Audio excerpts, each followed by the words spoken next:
there's been people that maybe I haven't connected with or relationships that have ended. And I've always felt like I like lost something after that, but maybe it's an opportunity to find something new or find the parts of me that I kind of lost in that relationship. Welcome to Tarot Reflections, your tarot pulls for self-reflection and introspection. I'm your host, Megan Tabukhorst. Are you ready to look into the mirror that reflects back your mental and emotional state? Then get comfortable, take a deep breath, and let's get reflecting. Hello, lovely people, and welcome to our first ever New Moon Renewal bonus episode. I am so excited to finally be sharing this with you, my friends. It's something I've been working towards for a while and envisioning since, well, the start of my podcast, and it's finally here. Every new moon, I'll be releasing a bonus episode of Tarot Reflections. These will be longer episodes where I'll be joined by a beautiful guest who will share their mental health journey with us, the resiliency tools they've developed to strengthen their mental health, and instead of a weekly reading to uncover what the universe needs us to hear, I'll do a special 9-card spread I recently developed. It's my signature Building Mental Resilience tarot reading. As a Leo sun, it was only natural I launched this series with the Leo new moon in the sky, so thank you for joining me. I am thrilled to introduce you to today's guest. Shelby Leigh is a mental health poet and self-love advocate who has been sharing her work online for over 7 years, amassing a following of more than 450,000 readers. She is the author of the best-selling book, Changing with the Tides, published by Gallery Books in July 2022. So yeah, it just came out and it is amazing. In addition to writing poetry, Shelby hosts an online poetry community with monthly workshops and helps other writers confidently market their books. Shelby sat down with me to share her journey of using writing as a tool to strengthen your mental health. On this episode, we discuss the struggle that comes with experiencing insecurity, self-doubt, and anxiety. We then dive straight into how you can find freedom in writing about your mental health, including how to let go of any perfectionism that might be holding you back.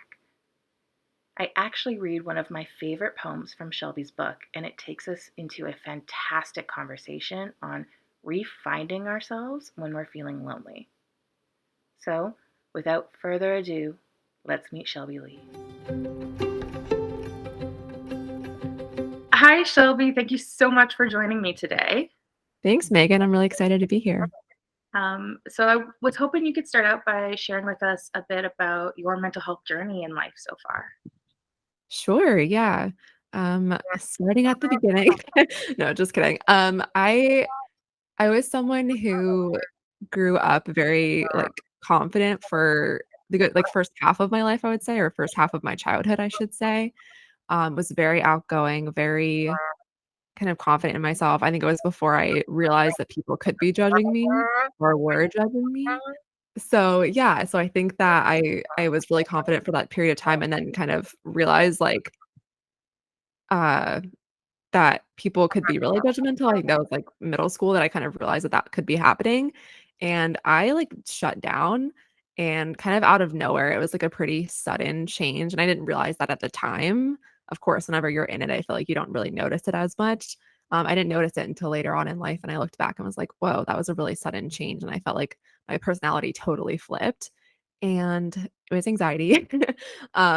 Just feeling a lot of self-doubt, constantly, like, thinking I was being judged. I, lost a lot of friends that year because I just, like, wasn't, being myself, and I was being so, like, doubting myself so much, being so quiet, so shy, and that kind of carried through to, like, high school, being super down. I was never, like, diagnosed with depression or anything, but I was sad. I was very sad and just so anxious all the time. And it wasn't until, like, I got out of high school, I think that I just was not a good environment for me. And after high school and college, I started, like, really finding myself. That's when I started writing, which I know we're gonna be talking about, and really starting to, like, come into my own and realize who I am and all of that, and that isn't to say that I'm, like, 100% confident today or, don't have anxiety because I absolutely do, but I found, tools to help me a lot and, have really just felt a lot more like myself and like I'm being who I'm supposed to be. You said something really interesting, and it's something that I've been reflecting a lot actually this particular week. You mentioned I'm not always 100% confident. And I think that's something that people who have a lot of strength struggle with is moments of maybe perceived weakness, moments where we're not all holding it together. Yeah. Nobody can be 100% confident all the time. Nobody can be 100% strong all the time. Strong people are allowed to break down. Strong people are allowed to have moments of weakness. And Mhm. so thank you for, calling that out that, you've come a long way and you've grown in your confidence. It's not 100%, it's not perfect, but you've Mhm. you've done it. So Absolutely. let's get into a bit about the writing piece. I'm really excited to talk to you about this, of course. So why did you start to write about your mental health? What inspired that focus? Yeah, that's a great question. I think I didn't necessarily choose to start writing about it. It kind of chose me. That sounds so corny, but whenever I went to write, that's what came out because that was what I was living, that was my experience. Um, so I started writing poetry in early college and didn't really go into it thinking like I'm gonna become like a mental health writer, like someone who focuses on that. But that's just what I was going through at the time, and that's what I was writing about. So a lot of my anxiety came out through my writing. A lot of the self doubt came out through my writing, and kind of working through that. And I think that was the first time that I actually acknowledged those feelings and actually said them out loud, like, "Oh, this is what I am experiencing," the insecurity and all of that. So it just really came through, very strongly, and that's kind of where I've stayed in the past 7 years of writing and sharing my work online. It's been a focus on mental health. I see so much of my own journey in that in different ways. You primarily write poetry. I primarily just write about my life in blogging. And yeah, the first time I put those words to metaphorical blog paper was really powerful and really Mhm. freeing Yes. in terms of my own mental health story. And I imagine it must have been for you as well. Mhm. Absolutely, yeah, it feels so freeing to, like, just let it out, like, it's bundled up inside, and you don't really realize it until you actually start either talking about it or writing about it, and it just comes out, and it's flowing, and it's like it just feels so much you feel so much lighter afterward. It's amazing, it's so powerful. So then you talked a bit about it, but how else has writing and poetry played a role in your mental health journey? How else has it, shifted or maybe changed the path you were on? Yeah, that's great. I think I've always written as a kid. I wrote all the time, and again, like, it was another one of those moments where I don't think I realized the impact of it until later on, until I've looked back at my childhood and been like, "Oh, yeah, you were in your bedroom, like, reading books nonstop and kind of, like, using that as an escape, and then writing and kind of using that as an escape." And I don't think I really noticed that at the time. I was just, like, writing my little short stories as a kid, thinking like, "Oh, I'm such a good writer. Can't wait to do this one day," And that was what my train of thought at the time. And then, yeah, whenever I found poetry or, started writing poetry in college, it's just been such a huge part of my mental health journey, like letting out all of those emotions. Again, like at the time, it felt great and I knew that I was enjoying it, but I didn't have that like healing progress yet that I've had now. So now I can say 7 years later, like, thank goodness that I started and thank goodness I haven't stopped because it's just helped me, heal so much and process things that I maybe couldn't say out loud at the time, but I could write it, and that has just helped tremendously. Amazing. Absolutely amazing. So then to those listening, to those who might think, "Oh, clearly these two have found some power in writing," how would somebody start using writing as a tool to strengthen their mental health? Yeah. I think it can be scary if you haven't done it before, like if you're not someone who might journal or whatever it might be. And of course, you don't have to like write poetry. You can write, a journal entry every day or whatever you want to do. But I would get a fresh, clean journal because that is the best. I love a new journal, blank pages, like you're starting a fresh journey. Same, And same. yes, I'm addicted. And then I find some prompts, like, there's so many prompts online, especially, like, mental health focused prompts, and there's journal entry and things out there too, like journal prompts, um, and you can use those to inspire you if you can't kind of just off the cuff write something down. I like to do it in the morning if you, like, find and focus on a time that you feel like your brain is most, like, energized and, you're feeling kind of inspired, or those times that you're feeling really sad or you're feeling really anxious, like, those are the times to do it because it can help so much, like, process those emotions. So, yeah, I think just, like, making that space, even if it's 5 minutes, and maybe it's not every day at the start, but it's, once a week, and then you can kind of build up to more as you practice and work on it. But I think that's a really great way to start. What you said about finding the time that works for you, I think that's something a lot of people don't necessarily think about when you see tips online. Like, I think of meditation all the time Mhm. as, meditate for 5 minutes in the morning for real big success. Like, I'm not a morning person. I wake up as absolutely late as I possibly have to. I don't want to have to wake up 5 minutes morning or 5 minutes earlier to meditate. I would much better benefit from doing that at night because I'm a night owl. Same Right. thing with writing. If I wake up early to journal and reflect, I'm going to be groggy and tired. I'm not going to get the benefits of writing like Mhm. that. Reflecting at night for me is going to be much more powerful. Or reflecting at, honestly, I should probably reflect at 10:30. That's my strongest Yeah. professional, at least, writing time. But Yeah. it is really important to, find these tools, like listen to tools people are suggesting for you, but make them work for you, because what works Right. for one person isn't necessarily going to work for you. Writing in the morning might work really well for somebody, and they can be like, yes, like, write 5 minutes each morning. It's amazing. Just write for 5 minutes. Find the Right. time that works for you, but write for 5 minutes. Exactly. Couldn't agree more. So then what would you say, one of the barriers I think a lot of people who might want to start writing would be, like, I'm still working on overcoming a bit of perfectionism, particularly in my creative process. It Yes. took me a long time to start painting because I knew I wasn't a good painter. Mhm. But to kind of adjust to, I'm not painting for others. I'm just painting for me. I'm painting for the process. Same thing with writing. People might get really stuck on this idea of, oh, this is a really quote unquote, can't see my air quotes podcast, but quote bad poem. I shouldn't be doing this. How can somebody, you know, overcome the idea of perfectionism, or that they aren't a writer, and just start to write for themselves? Yeah, I definitely hear this a lot from a lot of people, from readers who are interested in writing mental health, but also from people who are writers and want to be writers and still are kind of questioning that perfectionism. So it happens to everyone, I think, or to most people.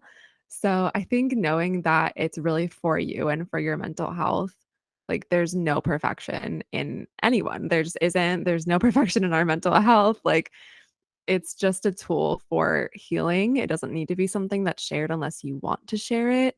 So I think just knowing that it's a private thing, it's a personal thing, you're not going to be disappointing anyone. You're not going, the only person you'd really be disappointing if you didn't do it or if you kind of gave up on it is maybe yourself if you don't try. But, that's like kind of the worst thing that could happen. So you might as well try it and see what happens, is kind of how I see it. Yes, I love that. The only person you're disappointing is yourself if you don't try. Yes. Oh, beautiful. So, why is writing then such a powerful tool for building mental resiliency? How is it so, like, because you find strength in writing, I find strength in writing. I know there are a lot of mental health people who find strength in writing. Why is it so valuable? Yeah, I think we've touched a little bit about just like letting things out. Like it's almost a physical reminder of like what you're going through if you actually write it down and there's like physical evidence of, maybe you're promising to treat yourself better or you're writing down that you are working on whatever healing or grieving or you're going through these different things and there's like this reminder that you can go back to and read it again and remember like how far you've come or, what you can continue working on or what you have to do. I think that that's like a powerful thing as well. And there are so many studies on writing to help you remember things or help you commit to things more, like building habits, all of that. So I feel like that kind of plays into it too, even if you're not necessarily looking to like make a career out of writing. It can just be such a powerful tool for making commitments to yourself. Um, and just, yeah, like letting out all of those emotions, putting it down on paper and kind of acting like, okay, it's out there. I can kind of like let that go now almost and kind of set myself apart from that. If that's, something that you're looking to do with your writing. So Yeah, I have the true belief that like everything is energy in this world and our emotions are energy that yeah. we often store inside our body. And if we keep them in there, especially the ones that are as productive, that are as helpful for ourselves and aren't as healthy emotions, if we hold them in, they'll fester and grow and deepen. But writing is a way of releasing that energy, of letting that energy out of your body and into the world and hopefully to evaporate, um, and not let those feelings Mhm. grow and fester. Absolutely. So when we connected online and found each other, I, immediately started following you on Instagram. Thank you. Instagram's my favorite. And I've fell in love with your poetry. Your poetry, I'm really picky when it comes to poetry. I hate to admit it because I'm a huge literature fan. I'm not the biggest poetry fan. Poetry is Yeah, not my go-to, but your poetry is the style that I absolutely love. thank you. Um, I'm not as educated in poetry, but whatever style that is, I'm like, yes, this connects with me. And at the time of this recording, most of my podcast listeners know I've recently gone through my own major life transition. A very important relationship to me ended, and it devastated me. I was broken and hurt and heartbroken for a very long time. But this poem, I want to share this poem that just, I think when we're going through the grieving process and the end of a relationship, there are moments that help us take another little step forward towards healing, forwards towards refining ourselves and growth. Mhm, And I think reading this poem came to me in the right moment to give me one of those moments of releasing a little bit more of that pain. Like I said, feelings are energy. And reading this was a moment where I got to release a little bit more of that pain. And so I wanted to share the poem. On days I feel lonely, I remember all the people I let go of because I knew what was best for me. And I feel a little less alone, knowing that if no one else has my back, at least I do. And that's from your book, Changing with the Tides. yes. That was huge for me because, yeah, like for me, I was like, I have lost this person who was such an important part of my life. And what am I now? And I'm like, no, like I've got me still. Mhm. Would you mind sharing a little bit about the story maybe behind this poem? Yeah, sure. It's actually a similar story as to what you just said. So I'm sorry to hear about your relationship. I, went through similar things and I started writing a lot about like independence and loneliness and how loneliness doesn't have to mean that you are alone or alone doesn't have to mean you're lonely. Like you can embrace yourself. You can use that time to find yourself again, and all of those types of things. So that's where that poem came from. Was just thinking like, there's been people that maybe I haven't connected with or relationships that have ended. And I've always felt like I like lost something after that, but maybe it's an opportunity to find something new or find the parts of me that I kind of lost in that relationship. Things like that. So that's where that poem came from. And it definitely has resonated with a lot of people, and that makes me, happy that people are seeing like, okay, even if I am feeling lonely, like this is an opportunity for me to kind of reunite with myself. So yeah, I'm glad that it has resonated with you and others. So thanks for reading it. It was lovely to hear you read it. Thank you. Yeah, I guess I didn't realize it might be awkward for some people to hear their own work read back to them, but No, I mean, I read my poems online all the time, but it's not very often. Like sometimes people will post videos of them reading one, but it's not very often. So it's always a treat to hear other people read it. you just gave me my next real idea, I think. Oh, Reading perfect. poems. But yes, definitely. I mean, that's just one poem in a whole book of poems you have written that Shelby has written. So please, like, she posts a lot of the poems in the book. I'm assuming they're all kind of in book form on your Instagram.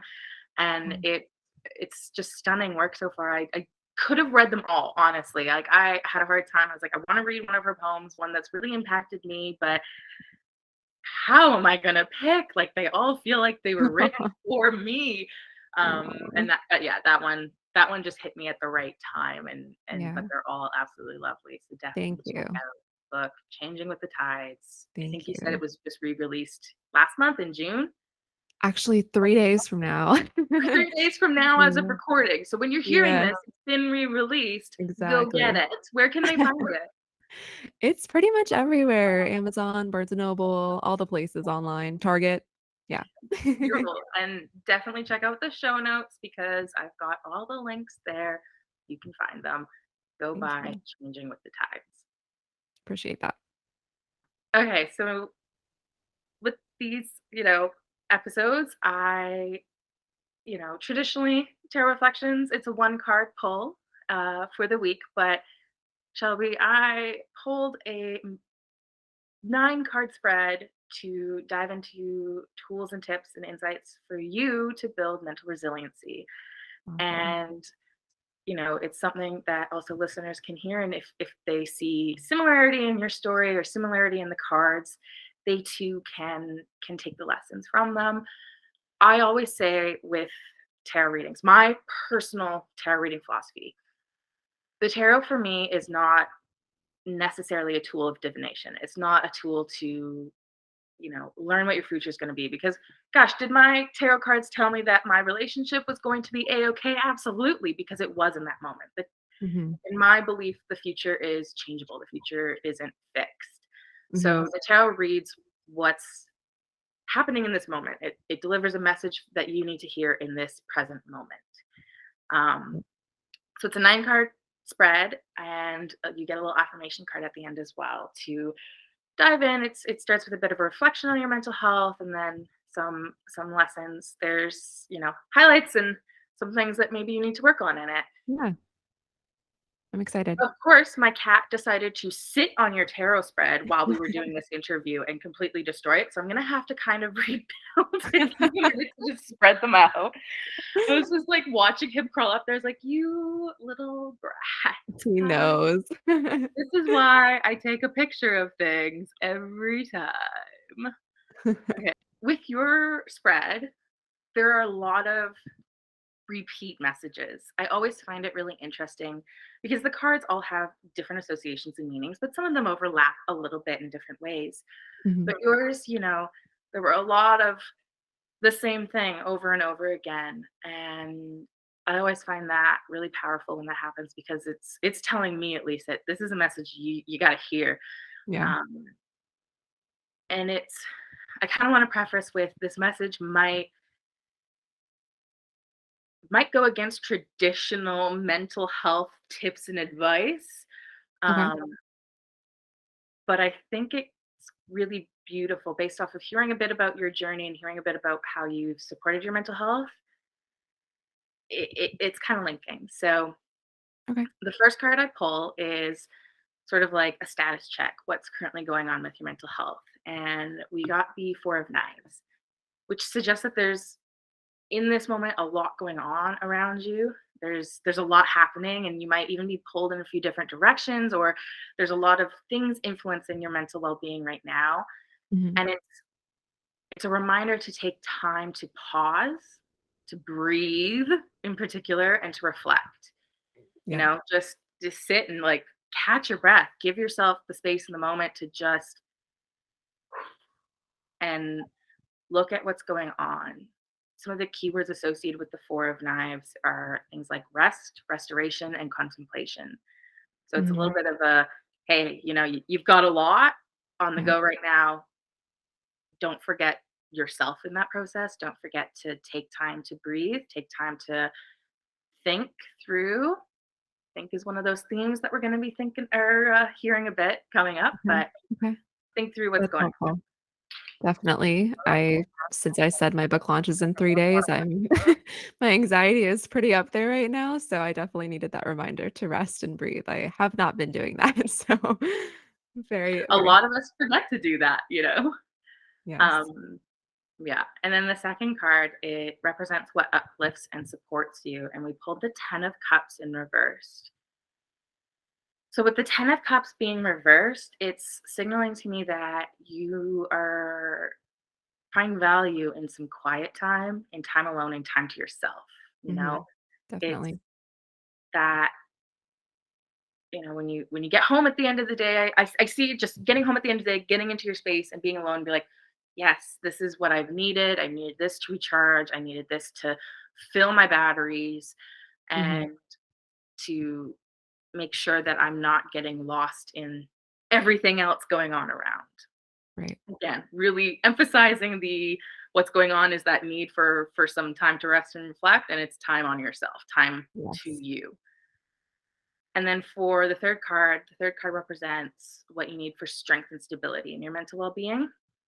And we pulled the 3 of Pentacles reversed, and that is the idea that you need to put aside everyone else's thoughts, everyone else's opinions, their Mhm. words, and listen to what you are telling yourself. What's going on in your gut? What's going on in your heart? What is your intuition saying? And Mhm. listen to that. It gives me the sense that you get a lot of opinions from other people, a lot of other voices telling you what you should be doing, where you should be going, how you should be healing or recovering or Yeah. strengthening your mental health, or what's good for you. What you need to do is listen to what are saying is good for Yeah. you. Yeah, I love that. yeah. That's really helpful too. I post my work online and doesn't necessarily mean that I'm always asking for advice, but it comes to me in many forms. And I appreciate everyone, no hard feelings at all, but it can definitely be a lot. It can be a lot of different opinions coming my way. So that is right on point for sure. The internet has definitely inspired people to think that their opinion is needed to be heard, Yeah. even when it really shouldn't be heard, or there is no, I'm digressing from your read, I'm sorry, but yeah, I just relate to that because I recently had a reel go viral for the first Mhm. time in my life. It just exploded, and it was a reel on anxiety and depression, and it, featured my body, my plus size body, and the amount of comments I received saying, "You need to just, fix your diet and exercise. That's what Oh helped my me." And I'm like, goodness. nothing in this reel is telling you that I don't have a healthy diet. Nothing in this Oh reel is my telling you goodness. I don't exercise. I do. Right. I walk every day. That is my mental Yeah. resiliency. I run a half marathon. Like, I know I'm a plus size body, but that doesn't mean that this Yeah. body doesn't do what it needs to do. That is not Absolutely. what's wrong with me. I have a mental illness. Right. Your Oh opinion is goodness. not valid. Yes. Absolutely. Tell 'em. Shout it to the rooftops. But yeah, I imagine too for a writer, it's of course people are gonna voice their opinions because they think that's what the internet is for, and it's not Mhm. necessarily true. Yeah. So yes, listen to just your opinion. Your opinion is the one that really does matter the most. Your opinion is the one that's going to get you through what you need to get through, get you to your next stage, carry you through life to where you not only want to go, but where you need to go. Mhm. So the fourth card in your reading, it speaks to the strategy you need to dig into for your next phase of growth, for your next step, your next level up. And Mhm. we pulled the King of Cups reversed. So one thing to know, especially for somebody who's never really had a tarot reading done before, when you see cards that are like there's the page, the king, the queen, and the knight, these can often represent a person in your life or represent yourself, but they're often a little bit more associated with actual people in your space. Okay.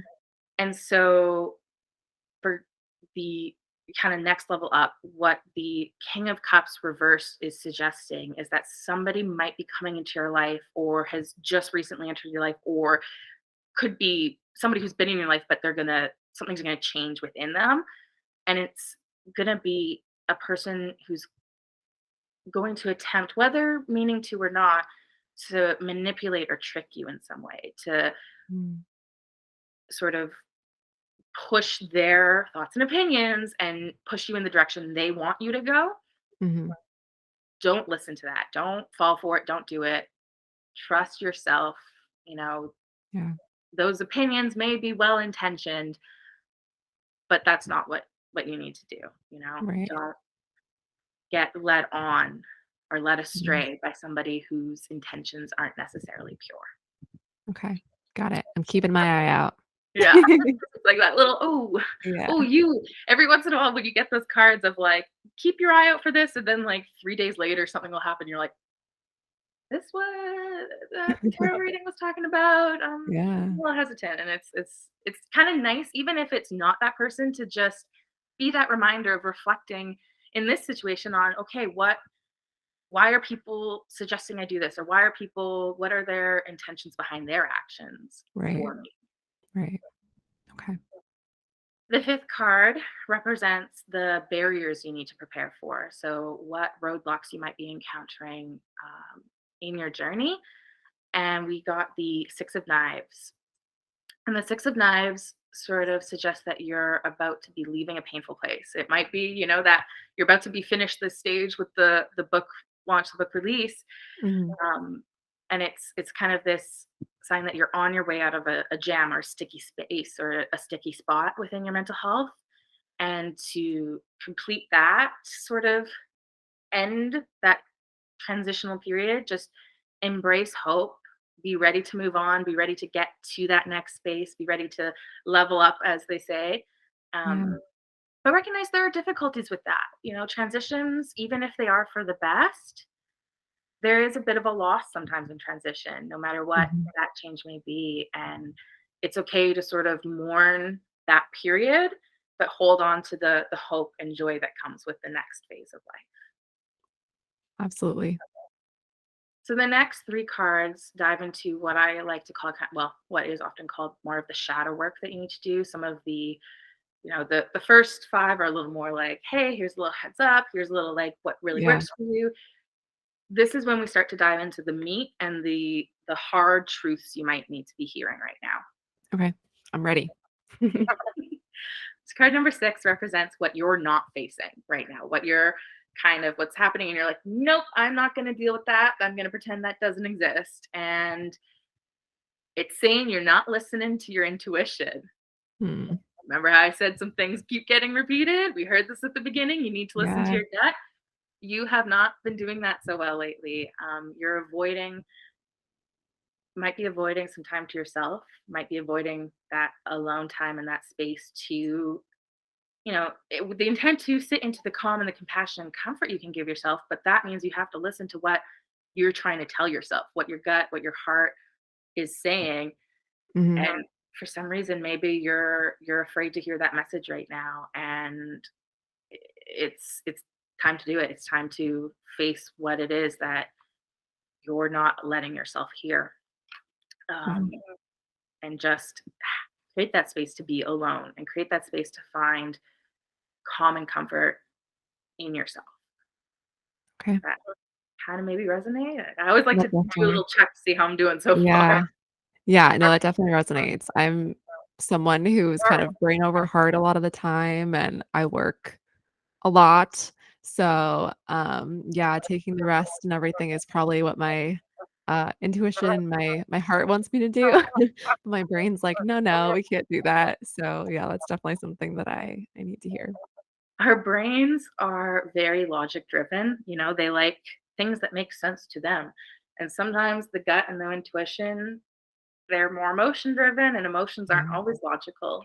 Right. Emotions aren't always black and white, and they aren't always clear as to why they exist. But our brain is like, this doesn't, no, this does not compute. There's no reasoning behind this. There's no logical sequence to this. So I'm going to ignore you.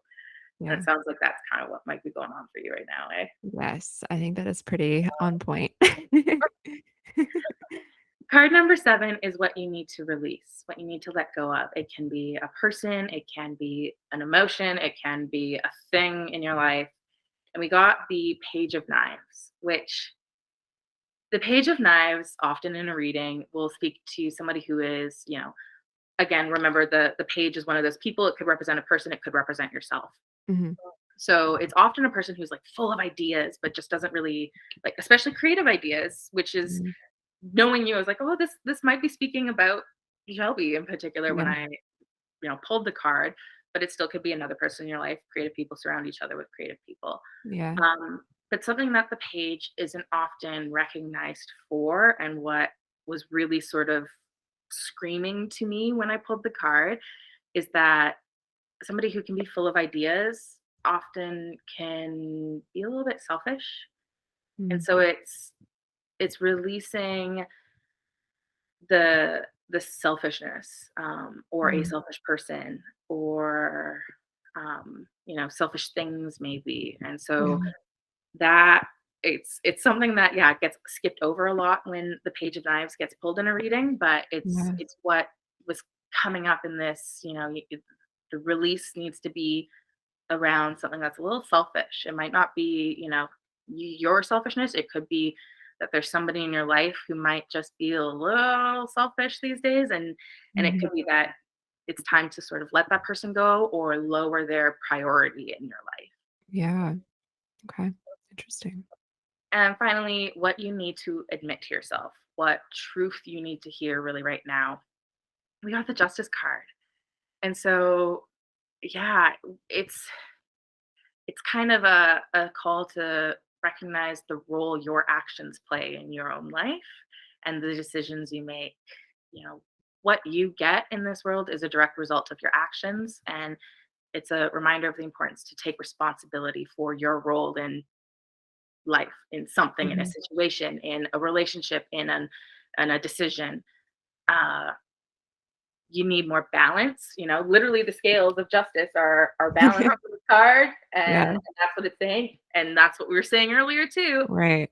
You need some balance, and consider the decisions you make in giving yourself that balance, and you know, finding balance in life. And remember, career is super important, but there are so many other aspects to your life: Yes. family, friends, adventure, your home, your health, your spiritual health, your mental health, your physical health. That all balance doesn't necessarily mean 50-50, or each aspect of your life gets an even percentage of your time and attention, but they all do need time and attention. And if Yeah. we let one go, the rest will crumble. The scales will fall apart. Yes. Yeah. Oh, I love that. That's so helpful and it's so accurate. I think whenever I like lie to myself and say that I'm resting, but my mind is still work, work, work. So it's like, is that really rest? No, it's not. So something I'm working on, but yeah, I think I needed to hear all of this. So thank you. This is so cool. I haven't had one of these before. Well, we get to end with an affirmation card. A friend Okay. of mine, actually, she has owns a business called Please No Skids, and she did these affirmation cards. And so, yeah, we do some shadow work and hard work. So I always want to make sure I end on something positive, and I think Yeah. yours is absolutely beautiful. Your affirmation for this, for mental resiliency, is: I release any value in struggle. Ooh, I love that. I release any value in struggle. Yeah, Wow. yeah. And that's your reading.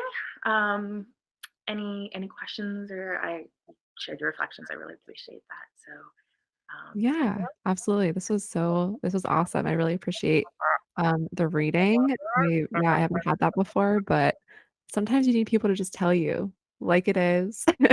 No holds barred. I think the only one that I do have to think about is the selfish one. Like everyone else resonated with me, and that one maybe is telling me that I am the selfish one if it's not if no one, in my life is ringing a bell. I think that that's been something I've experienced in the past with relationships where I've been like, okay, this is a kind of a lower priority now. Like I can tell that this person is very invested in, everything else, maybe not me as much. So like we're gonna lower the priority there. So I feel like I've um become more like used to doing that, or not used to doing that, but just like more open to doing that in relationships that maybe aren't equal or aren't serving me as much. So yeah, I'll have to think about that. Keep my eyes out for those selfish ones.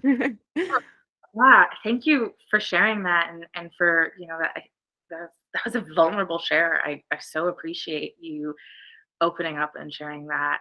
And Yeah. the thing with a tarot card reading too is, yeah, sometimes there are a lot of like, oh yeah, that makes sense. I know where that's going. But Mhm. sometimes the message, you're like, don't know about Yeah. that, and days later you'll be like, oh, okay, Yeah. I see where that was maybe coming from now. Yeah. Um, I always, yeah. And again, the tarot is changing, and it's a message that sometimes, yeah, it's not always clear and obvious, but it'll kind of come up later. And I think it's always important to remind folks in general to give these messages time to sink in and to reflect, especially when your messages listen inward, listen to your gut and your intuition, take time to yourself, like give yourself time to process things, Yeah. to sit with it a bit and to reflect on it, and to see, yeah, what shifts may come down the road as a result of it. Yeah, definitely. I feel like I need to just go, like, take a deep breath, like, lay in bed for a little bit. Might be doing that later. Love that. That is definitely my weekend plan as we're recording this on a Saturday. Perfect. Thank you so much, Shelby, for joining us, for sharing your story, for being vulnerable with us.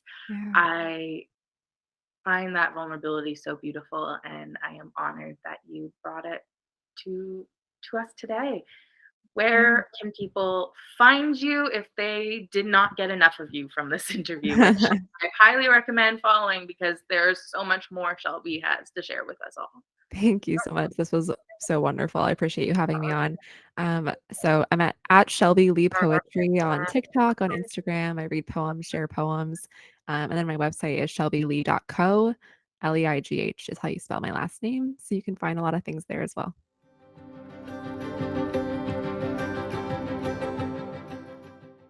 Thank you so much for tuning into the first New Moon Renewal episode of Tarot Reflections. You can get more Shelby goodness at shelbyleigh.co. That's ShelbyLeigh.co. And follow her on Instagram and TikTok at Shelby Leigh Poetry. Of course, I've linked her stuff in the show notes. If you've been enjoying Tarot Reflections, please do us a favor and leave a rating and review. Give us a follow if you don't already. And be sure to come find me on the gram at Megan Mentally. Until next time, my friends.